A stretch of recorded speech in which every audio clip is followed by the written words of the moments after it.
은혜 많이 받으시기를 바랍니다. 지난 한 주간도 하나님 함께 하셨음을 믿습니다. 지금도 함께 하심을 믿습니다.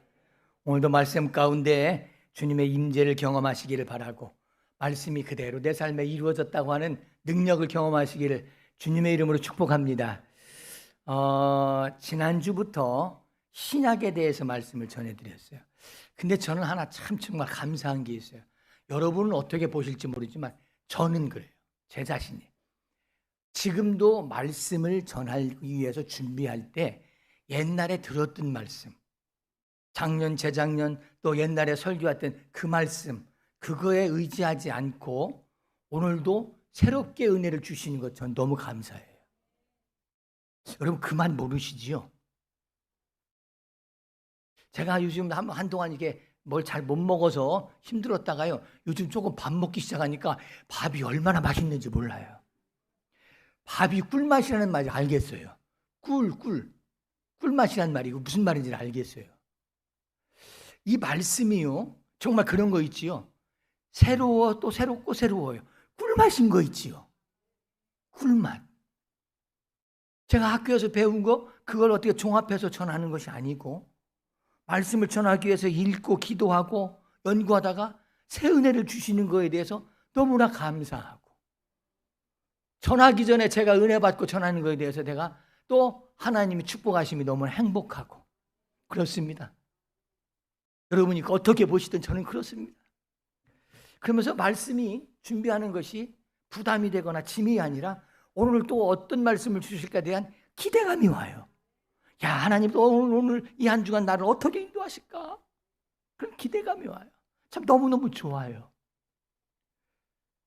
그래서 저는 늘 설교할 때 다른 자료도 없고 그냥 늘 성경 한 권 딱 놓고서 필요하면 컴퓨터로 인터넷 찾아서 어떤 뭘 이렇게 연구하고 조사할 필요는 있지만 의지하지 않고 늘 성경 중심으로 쫙 한 권 딱 펴놓고 성경만 보는 거예요. 그런데 그 말씀이요, 꿀송이보다 달도다. 그게 이해가 가요. 이제서 이해가 가는 게 참 이상하지요. 근데 이해가 가요. 그래서 이제 신약에 대한 말씀을 지난주부터 쭉 전해드렸고, 가만히 보니까 연말까지 추수감사주일 이런 거 좀 건너뛰고 이러면서 한 10번 정도 신약의 말씀을 10번 정도 전해드릴 것 같아요.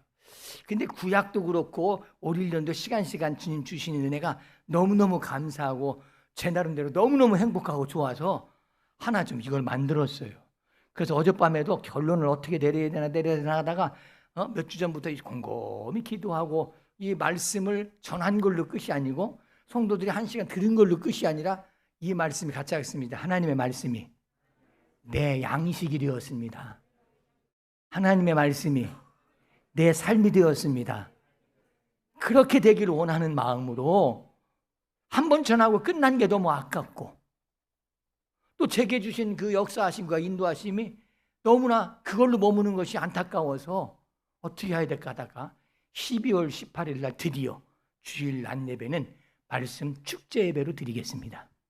그게 뭐냐면 아멘 미리 하시는데 조금 짐되실 거요.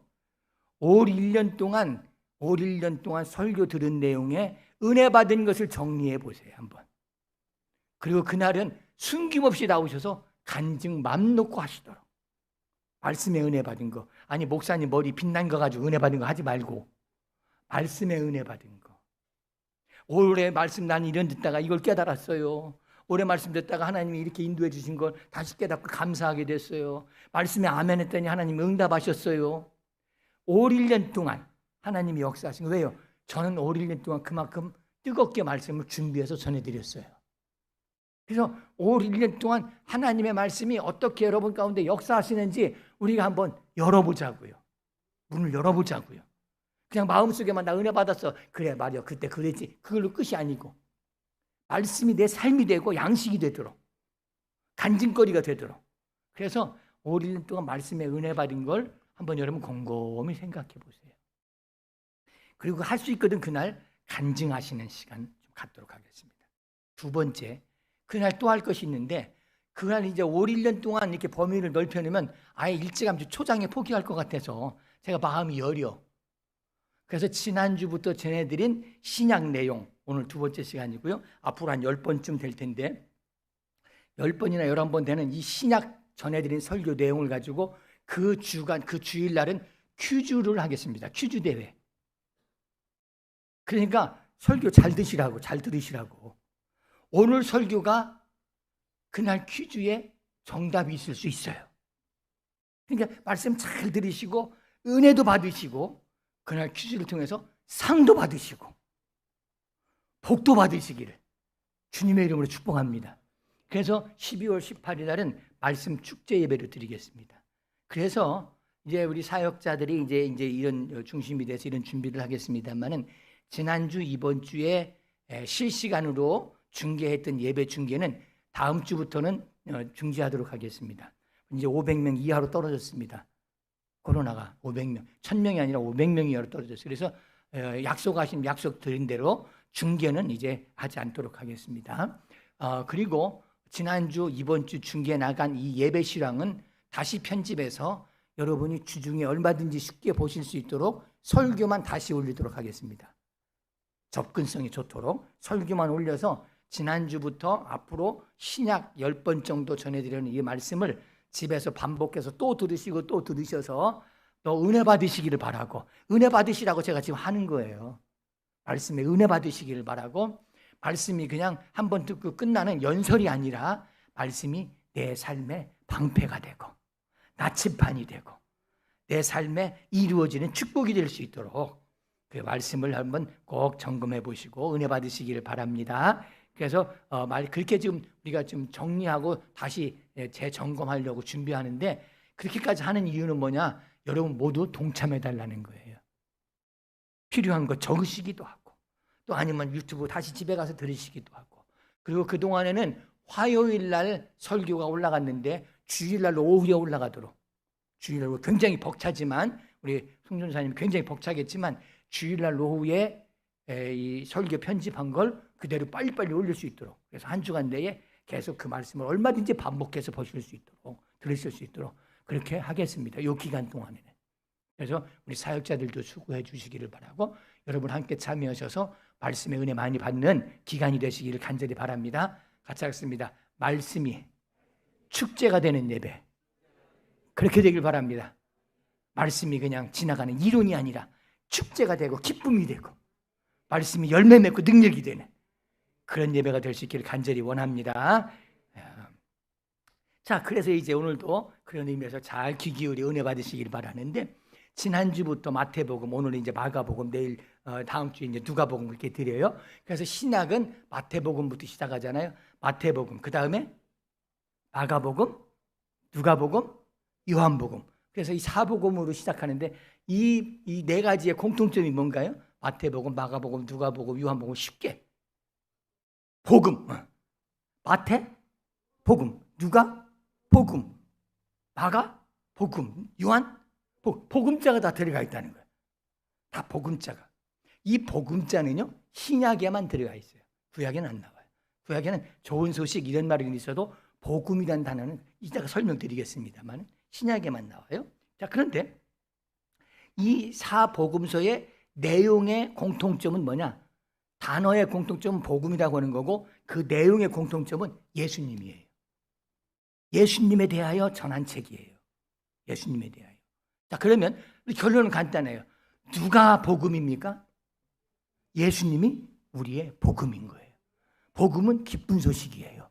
복된 소식이에요. 좋은 소식이에요. 생명의 소식이에요. 복음은 누가 복음이라고요? 예수님이 복음이세요. 그래서 타이틀을 복음자를 다 붙여서 네 가지를 썼고, 이 네 복음서의 공통점이 예수님에 관하여 기록한 책들이에요. 예수님. 자, 그러면 지난주에 이제 퀴즈를 하고 이제 한다고 했으니까 한번 다시 반복해 드릴 필요가 있을 것 같아서 잠깐 짧은 시간에 지난주에 그런 말씀 드렸죠. 마태복음의 핵심은 뭐냐면요, 천국이라고 하는 단어예요. 56번이 나와요. 또 하나님의 나라라는 단어가 18번인가 이렇게 나와요. 자, 그러면 이게 무슨 말이냐? 이 네 사람들이 예수님에 대해서 각각 썼지만 자기들의 성향에 따라서, 자기들이 수집한 자료, 자기들이 본 내용, 그거에 따라서 각각 조금 색깔들이 달라요. 어떤 부분에는 있기도 하고 없기도 하고 여기 같이 있기도 하고 그래요. 공통적으로 있기도 하고 그래요.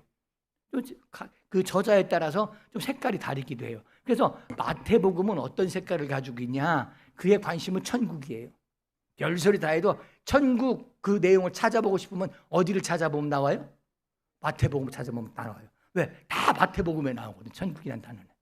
디모데후서에 딱 한 번 나오고 구약에도 안 나오고 마태복음에 말이에요. 그러니까 이 마태의 관심은 천국이에요. 그럼 우리가 일반적으로 생각하잖아요. 천국 그러면 우리가 예수 믿고 구원받아 나중에 하나님이 부르시면 가는 하나님의 나라 천국 그것만 생각하잖아요.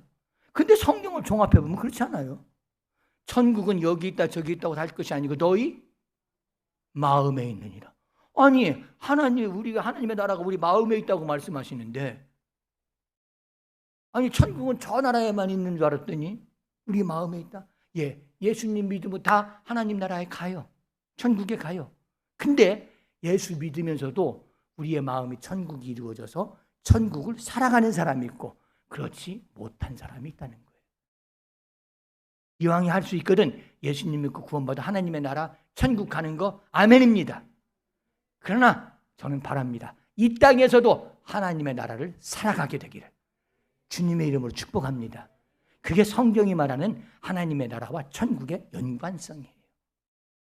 이 땅에서 하나님의 나라를 살지 못하면 그건 참 안타까워요. 믿는다고 하면서 구원받았다고 하면서 마치 이런 거하고 똑같아요. 우리 마음에 천국이 있는 사람은요 어디 가도 환하고요 어디 가도 기쁨이 있고요 어디 가도요 사람들을 위로하고 격려하고요 그 사람 만나면 포근해져요. 근데 반대로 천국이 아니라 그 마음에 예수님 믿는 믿음에도 불구하고 그 마음에 지옥이 자리 잡고 있어요. 극단적으로 표현하자면 지옥이 있어. 그 사람이 오기만 하면 싸움판이 벌어지고 갈라지고 시기하고 질투하고 남 얘기나 했었고 흉이나 봤었고 얼라리 껄라리 그랬었고 그 사람만 나타나면 맨날 그래. 그 사람만 나타나면 그래. 그게 뭐예요? 예수 믿고 집사가 되고 권사가 되고 장로가 되고 목사가 됐어도요 예수 믿고 지옥을 사는 사람이 있고 예수 믿고 천국을 사는 사람이 있어요. 우리 좋은 교회 성도님들은 다 천국에서 만나게 되기를 원합니다. 그런데 할 수 있거든 이 땅에서도 하나님의 나라를 살아가게 되기를 주의 이름으로 축복합니다. 우리 좋은 교회 성도들 가는 곳은요 사랑이 꽃피게 되고요 웃음이 막 솟아나오길 바라고요 시기와 분장이 끝나기를 바라고요 그냥 쌈박질이나 하고 이간질이나 하고 그냥 그러지 말고 왜요? 그 사람은 예수 믿어도 그 마음에 지옥이 자리 잡고 있어서 그래요. 그래서 지난주에 그 말씀을 전해드린 거예요. 자, 오늘은 좀 마가복음에 대해서 말씀을 드리는데 이 마가복음의 특징은 뭐냐면요 딱 이거예요. 마가의 관심은요 마태는 천국에 대한 관심자고 마가는요 복음이 관심이에요. 복음. 이 단어 아주 간단해요. 마가는 뭐가 관심이라고요? 복음. 그래서 시작한 1장 1절에 뭐라고 하냐면 하나님의 아들 예수 그리스도 복음의 시작이다. 딱 그 한 줄로 시작을 해요. 그래서 이 복음에 대해서 마가는 굉장히 관심이 많아요. 자 보세요. 마가복음 7장 34절에서 35절까지 말씀. 한번 성경이니까 하나님 말씀이니까 우리 함께 읽어보겠습니다. 시작. 하늘을 우러러 탄식하시며 그에게 이르시되 에바다 하시니 이는 열리라는 뜻이라. 그의 귀가 열리고 혀가 맺힌 것이 곧 풀려 말이 분명하여 졌더라. 어떤 사람이 귀가 들리지 않고 혀가 어두워서 말을 못하는 사람이 왔습니다. 이 사건은 마가복음에만 나옵니다. 마태복음에도 안 나오고 누가 요한복음에 나오지 않고 마가복음에만 나옵니다. 근데 왜 마가복음에만 이런 이야기가 나올까? 그를 향해서 예수님 말씀하세요. 에바다 하니까 혀가 풀려져서 말을 하게 되고 귀가 열려서 듣게 되었다는 거예요. 모든 굳어지고 매이고 얼매인 것이 풀어지게 됐다는 거예요. 그것을 마가복음은요 예수님의 행하신 기적 가운데 놓치지 않고 기록해놨어요. 왜요? 예수님은 푸는 자예요. 예수님은 해결자예요. 예수님은 어떤 것에 붙잡혀 있어도 그것을 반드시 자유하게 하시는 복음이에요. 그래서 마가는 그걸 놓치지 않고 거기다가 마가복음에 기록해놨던 거예요. 자, 그러면 우리가 이걸 종합해서 왜 마가는 시작부터 예수 그리스도 복음의 시작이다, 이게 복음이라고 하는 걸 강조할까? 마가복음이 이걸 기록했을 때에 이것을 읽기를 원하는 수신자들이 있어요. 이걸 읽기를 원했던 이 내용을 읽어봤으면 하는 사람들이 있어요. 그 대상이 누구냐면 로마에서 핍박받는 기독교인들이에요.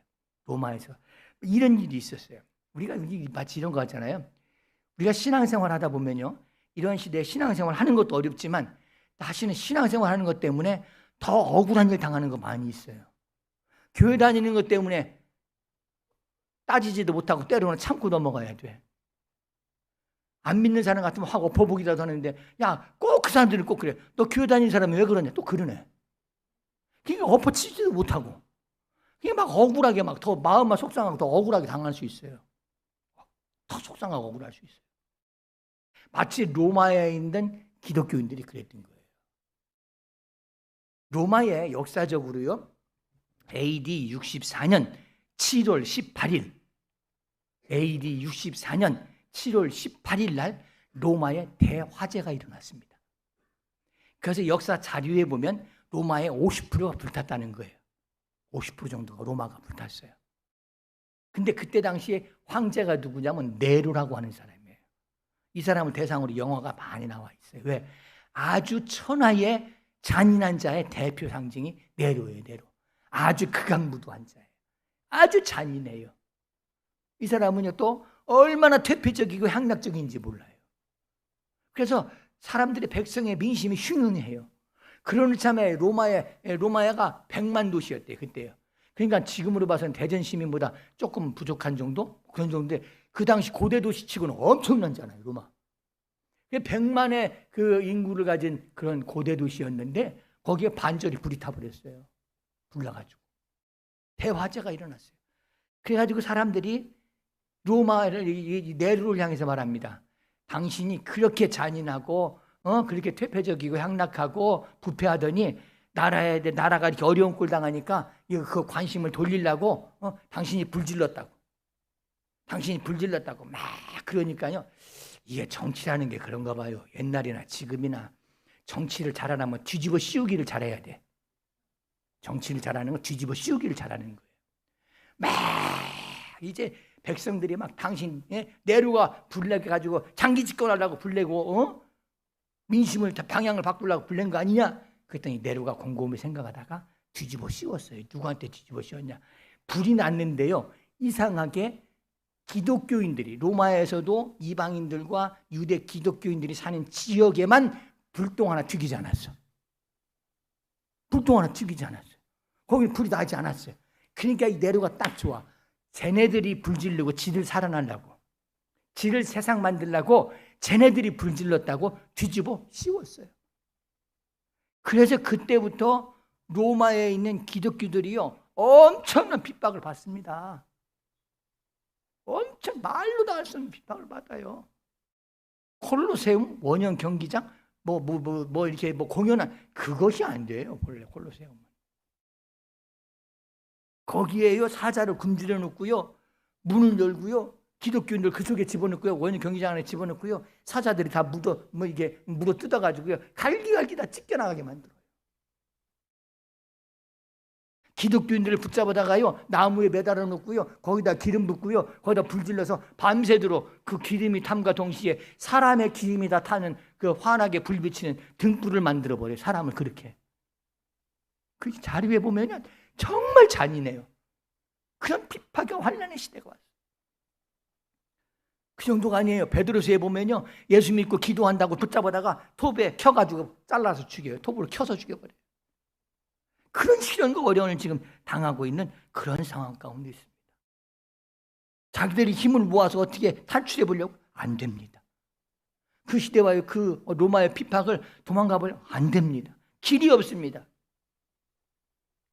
그때 마가는 그들에게 전합니다. 예수님이 복음이다. 예수님만이 소망이다. 그들이 생각할 때 아니 우리가 예수님 믿다가 지금 핍박당하고 예수님 믿다가 더 어려움 당하는데 무슨 예수님이 소망이냐? 그럼에도 불구하고 예수님은 하나님의 아들이시다. 천지를 주관하신다. 예수님만이 소망이다. 그 말씀을 전하고 있는 거예요. 근데 그 예수님은 어떤 분이냐? 마가복음 10장 45절 말씀 한번 보겠습니다. 10장 45절 시작. 인자가 온 것은 섬김을 받으려 함이 아니라 도리어 섬기려 하고 자기 목숨을 많은 사람의 대속물로 주려 함이니라. 그래서 여기서 우리가 많이 듣는 구절인데 딱 요 단어 하나만 좀 우리가 함께 관심 가지고 보시겠습니까? 같이 하겠습니다. 주려 하십니다. 주려 함이라 그랬어요. 주려 합니다. 모든 걸 내 생명까지도 준다. 주려 합니다. 이게 복음이에요. 로마에서 지금 핍박받는 자들에게 나는 예수님이 이 땅에 오셔서 너희들을 위해서 모든 걸 다 주신다. 모든 걸 다 허락하신다. 목숨까지도 주신다. 다 주려 함이라. 이게 지금 그들에게 있어서 소망은 없습니다. 예수님만이 소망입니다. 왜요? 하나님의 아들이시니까 영원하신 분입니다. 로마서 1장 7절 말씀에 한번 또 보실까요? 시작. 로마에서 하나님의 사랑하심을 받고 성도로 부르심을 받은 모든 자에게 하나님 우리 아버지와 주 예수 그리스도로부터 은혜와 평강이 있기를 원하노라. 그래서 사도 바울도 제일 먼저 편지 쓸 때 누구에게 편지 썼냐? 로마에 있는 사람들에게. 로마에 있는 사람들. 왜? 그 안에서 믿음 지키고 지금 그리고 견디고 살아간다는 게 너무 힘들어요. 그래서 우리가 로마서 내용을 대략 이제 나중에 또 말씀을 드리겠습니다만 얼마나 간절하게 그들에게 부탁하고 호소하는지 몰라요. 예수님이 생명이십니다. 예수님은 지금도 살아계십니다. 그 말씀을 전하는 거예요. 로마에서 성도로 부름을 받고 그러나 지금 고난과 환난 가운데 있는 그들에게 하나님의 은혜와 평강이 있기를 원합니다. 그래가면서 로마서 편지를 쓴 거예요. 그 심정으로 마가도 그 심정으로 로마에 있는 성도들에게 지금 예수님 그 복음을 전하는 거예요. 지금 이 상황에 소망은 예수님밖에 없습니다. 예수님이 복음입니다. 그런데 마가복음 1장 1절 말씀. 자, 여기가 이제 중요한 거예요. 자, 시작. 하나님의 아들 예수 그리스도의 복음의 시작이라. 다시 한번 시작. 하나님의 아들 예수 그리스도의 복음의 시작이라. 아멘. 성경은요 끝났다라고 말하지 않습니다. 죽은 자를 보고도 예수님 끝났다라고 하지 않고 잠잔다 말씀하세요. 풍랑이 극심하게 일어서 지금 위험한 지경에 이르렀는데 이제 그 모든 것이 다 이제 끝났다 파산된다 그게 아니고요. 예수님은 믿음이 좋구나. 지금도 풍랑을 다스리세요. 성경은 어디를 봐도요 끝이 없어요. 깊은 감옥에 사도 바울이 갇혀 있다고요? 끝났다고요? 족쇄가 채워졌다고요? 그리고 겹겹이 간수들이 지키고 있다고 끝났다고? 아니요. 끝나지 않았어요. 성경은요 끝났다고 말하지 않습니다. 어떤 상황에도 시작이라고 말해요. 자, 예를 들면 이런 거예요. 마가복음이요. 마태, 마가, 누가, 요한복음 중에 장수가 제일 적습니다. 장수가 제일 적어. 뭐 신학적인 어떤 그런 거 떠나서 장수가 제일 적어요. 장수가 제일 적다는 얘기는 뭐냐? 가장 본래적인 근본적인 첫 번째 책이라는 소리예요. 거기에 마태는 그걸 참고로 하고 자기가 들은 이야기 본 예수님에 대해서 추가로 기록했어요. 장수가 길어. 누가복음도 길어. 요한복음도 길어. 근데 마가복음은 짧아. 그게 뭐예요? 그래서 신학적으로 원마가다. 본래 마가다. 그래서 마가복음을 사실은 신약에서 첫 번째 기록 연도가 마가복음이에요. 첫 번째 기록 연도. 근데 이 마가복음 1장 1절. 그러니까 어떻게 보면 신약의 첫 번째 기록이 이거예요. 같이 하겠습니다. 하나님의 아들 예수 그리스도의 복음의 시작이다. 근데 여기서 시작이란 말을 헬라어로 우리나라의 문구상으로는 복음의 시작이다 그렇게 되는데 헬라어에는 시작되었다라는 단어가 먼저 시작해요. 시작이라는 단어, 아르케라는 단어인데 시작이라는 단어를 먼저 해요. 시작되었습니다. 예수 그리스도의 세계입니다. 그게 헬라어 문법인데 그걸 연결해서 우리나라 문구로 한글 문구로 하나님의 아들 예수 그리스도의 복음의 시작이다.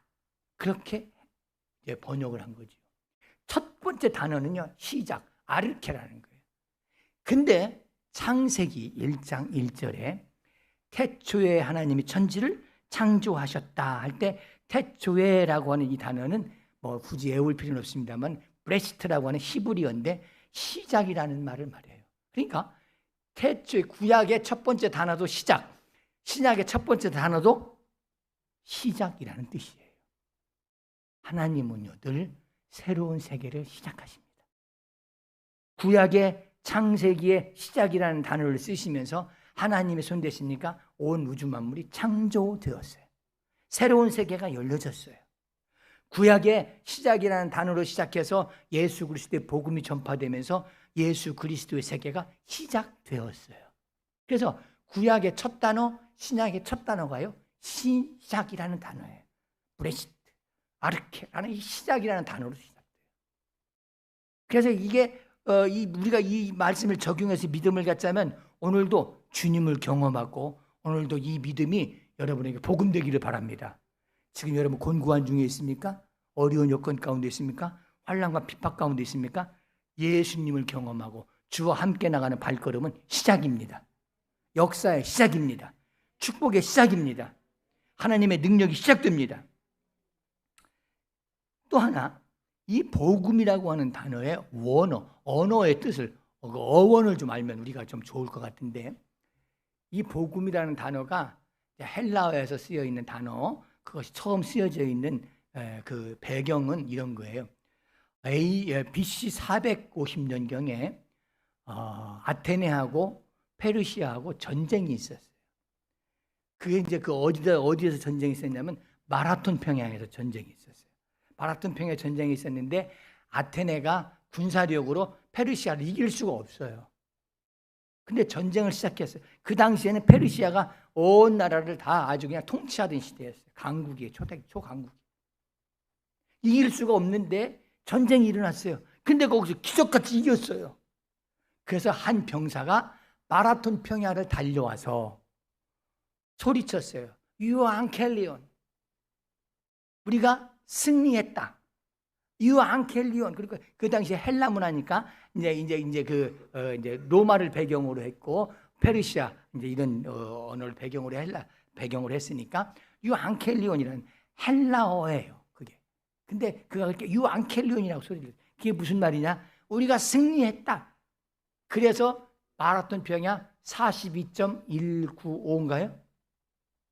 마라톤이 몇 킬로예요? 전혀 운동은 관심 없고 기도만 하시는구나. 42.195km를 달려와서 우리가 승리했다. 뉴앙켈리온. 그걸 외쳤어요. 그래서 승리했다라는 단어가 유앙켈리온이라는 단어예요. 그리고 그 이후에 로마 시대에 와서 이 유앙켈리온이라는 단어는 언제 많이 쓰였냐면 확대돼서 새로운 왕이 등극했을 때 유앙켈리온. 축제 뭐 이렇게 일어나고요. 새 나라가 시작되었다. 유앙켈리온. 새로운 시대가 열려졌다. 유앙켈리온. 그런데 유앙켈리온이라는 단어를 쓰는데 그 단어가 뭐냐면 우리나라로 번역해서 복음이라고 번역됐어요. 복음. 그러니까 복음이라는 말은 뭐냐? 승리했다는 거예요. 복음이라는 단어는 뭐냐? 새 시대가 열려졌다는 거예요. 복음이라는 유앙켈리온은 뭐냐? 오늘도 하나님의 역사하시는 새 나라가 시작되었다는 거예요. 복음이 시작되었다. 그것이 유앙켈리온, 유앙켈리온이 시작되었다는 것을 말합니다.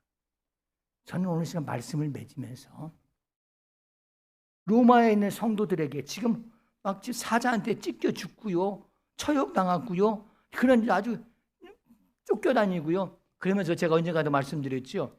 여러분 자동차 같은 데 보면 이렇게 물고기 마크 있잖아요. 물고기 마크, 익서 마크라고 그러는데 이 물고기 마크 그때 나온 마크예요. 이게. 피난하는 기독교인들을 숨겨주기 위해서 만든 마크. 그래서 그 익서 마크가 있는 집은 들어가는 거예요. 그러면 그걸 숨겨줘요. 기독교인을.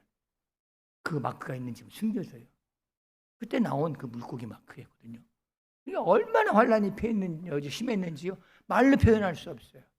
그러는 사람들에게 유앙켈리온, 승리했다고 전하는 거예요. 새 나라가 왔다고 무슨 새 나라예요 지금? 지금 로마에 핍박받고 있는데. 그러나 예수님은 새 나라를 만드시는 분이세요. 그러므로 이 유앙켈리온의 믿음을 가지면, 복음의 믿음을 받아들이면 오늘도 우리의 연약함과 관계없이 하나님의 역사는 시작될 줄로 믿습니다. 우리의 빈곤과 관계없이 하나님의 풍요함은 시작될 줄로 믿습니다. 우리의 두려움과 관계없이 유앙켈리온은 평강을 시작하게 하실 줄로 믿습니다. 그게 복음의 시작이라고 하는 거예요. 말씀을 뵙겠습니다. 저는 이 시간 그래서 이렇게 사모합니다. 주님, 우리 성도들에게 단순히 그냥 복음의 시작이다 아니고 유앙켈리온이라고 해요. 그 원어의 그 어원이 승리, 새 시대, 새 나라가 열려졌다, 그런 말이거든요. 오늘 저는 오늘 이 말씀을 통하여 예수 그리스도를 통하여 유앙켈리온, 새 시대가 열려졌음을 선포합니다.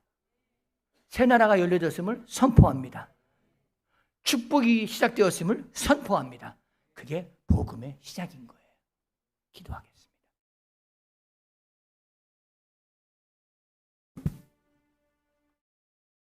여러분 마음속에 사모함이 있으시지요? 주님, 나의 연약함이 이제 끝나게 하옵소서. 나의 삶의 곤고함이 끝나게 하옵소서. 지치고 허덕이는 삶이 끝나게 하옵소서. 매이고 붙잡힌 삶이 이제는 끝나게 하옵소서.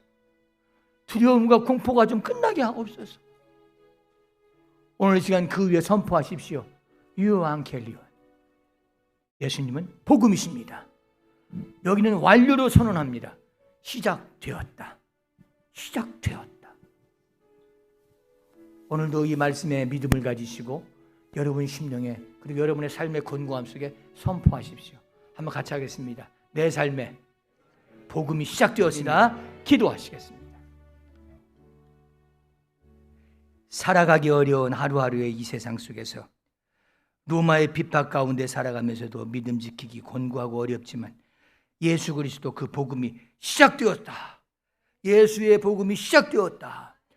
그 말씀이 그들에게 큰 생명이 되고 위로가 되고 힘이 된 것처럼 하나님 오늘 우리에게 유앙겔리온, 복음이 시작되었음을 선포합니다. 승리했음을 선포합니다. 새 시대가 시작되었음을 선포합니다. 새 나라가 열려졌음을 선포합니다. 고난과 환난이 끝나고 새로운 역사가 시작되었음을 선포합니다. 복음의 기쁜 소식이 우리의 삶에 축복이 되게 하옵소서. 우리가 힘들고 어려울 때마다 나에게 복음은 시작되었다. 나에게 복음은 시작되었다. 믿음으로 선포하며 말씀의 승리자들이 되게 하옵소서. 예수님의 이름으로 축복하며 기도하옵나이다. 아멘.